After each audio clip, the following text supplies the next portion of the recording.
আমার পিছনে থাকা এই নলকূপটি দেখে আপনারা অবশ্যই বুঝতে পারছেন এই নলকূপটি বহু পুরাতন নলকূপ। এক সময় আমাদের সাদিপুর গ্রামের এই পুরনো নলকূপটি ছিল তৃষ্ণা মেটানোর একমাত্র ভরসা। অথচ আজ এটি পরিত্যক্ত কেন? কারণ আমরা রক্ষণাবেক্ষণ করতে শিখিনি। আমরা সবাই বড় বড় প্রকল্পের কথা শুনি, কিন্তু হাতের কাছে এই ছোট ছোট সম্পদগুলো যখন নষ্ট হয় তখন কারো নজর থাকে না।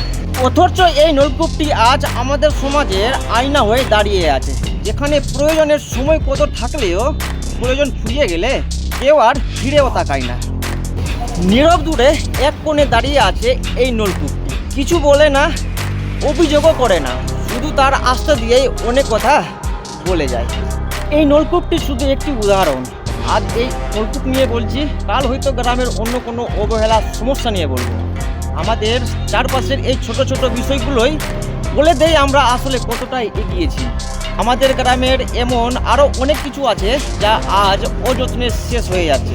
আমরা কি পারি না এই পুরনো সম্পদগুলোকে একটু মর্যাদা দিতে?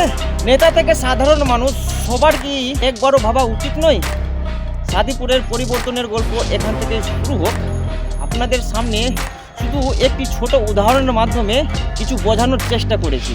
এই ভিডিওটি আপনাদের কেমন লাগলো নিজেদের মতামত কমেন্টে জানাতে ভুলবেন না। ভালো লেগে থাকলে অবশ্যই একটি লাইক দিন আর ভিডিওটি শেয়ার করে অন্যদের কাছে পৌঁছে দিন। আর নতুন থাকলে অবশ্যই পেজটি ফলো করে পাশে থাকুন। সবাই ভালো থাকুন, সুস্থ থাকুন, এই কামনা রইল।